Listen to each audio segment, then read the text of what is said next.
Welcome in, everybody. We are about to jump into the approval withdrawal protocol. You're probably wondering, now what in the world is that? No worries. This is why I'm here. My name is Twyla Martin.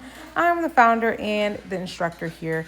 I'm going to walk you through the slide and let's just jump into it. Now, you already know the move. You already know the price.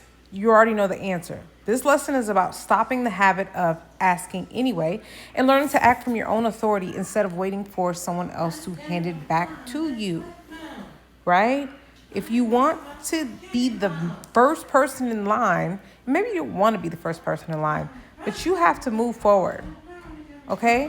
Where approval is costing you, well, when you're waiting for permission, praise, or an agreement, right? It doesn't just feel uncomfortable. It actively slows the most important part of your business down.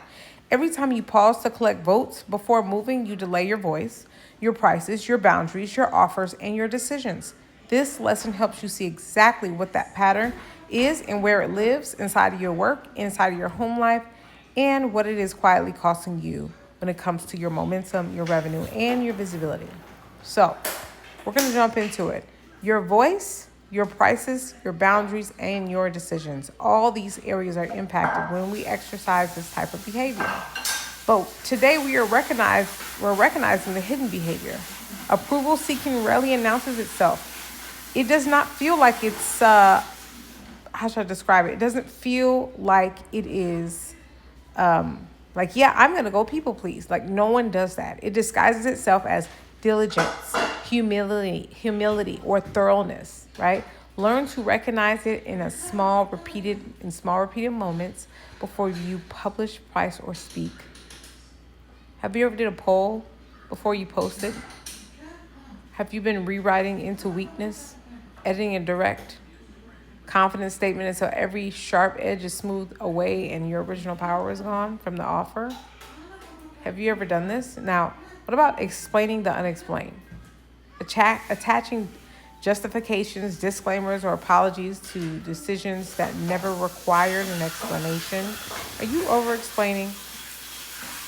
Do you know somebody that over-explains? No matter what, we have to know our triggers. The urge appears at the exact moment of visibility. Right when all eyes are on you. Right when you turn on that live and that camera's flashing. This is where the trigger happens. The alarm goes off inside. The approval impulse doesn't strike randomly. It activates at the precise moment you are about to be seen. Right before you take that action that requires you to stand fully in your authority. Now we are recognizing the trigger. It's just the first act of withdrawal. So if you look here on the diagram, most times you'll get this feeling when you're posting your opinion, announcing an offer, being vulnerable online, stating your price, sending a sales message, making a public decision. Each of these moments is a doorway. The urge to collect permission before walking through it in the pattern this lesson is going to interrupt.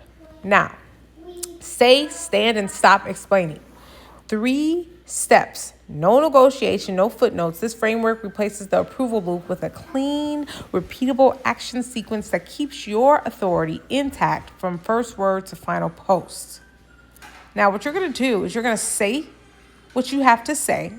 State the message clearly. No softening language. No lead-up apology. We're doing this on purpose because we need to build that confidence muscle. Right? We're not apologizing for existing. We're not apologizing for taking up space. We're not apologizing for speaking our voice. Right? We're going to stand up. Right? We're going to stand in it. No, I don't care if anyone claps. No one claps. If you approve, God approves, then everybody else's approval is just extra. Period. So, and then next we're going to stop explaining. Do not bury your decisions under apologies or disclaimers or extra paragraphs. The message speaks for itself. Now you go let it. Now, we're going to jump into the visibility authority sprint. The sticky shift where you spot it, say it, and shift it. You're going to go back in here and you're going to re-look over these notes. And you're going to re-look over this slide because it's very, very critical. Now, do you ever look for feedback and how it can improve your work? Permission is not required for me to complete the move. That is what you need to be saying. Permission is not required for me to complete the move. Now, next, I want you to publish one visible authority. This is what I need you to do today, and I want you to post it inside of school, inside of a safe space, right? So next, we're going to be talking about how you stopped asking. Now you're practicing staying in it. This is so important because you have to show up in order to shake something. You have to show up in order to get paid. You have to be there. You have to practice this in the small things. So in the big things, you are ready to go. All right? I will see you in the next lesson.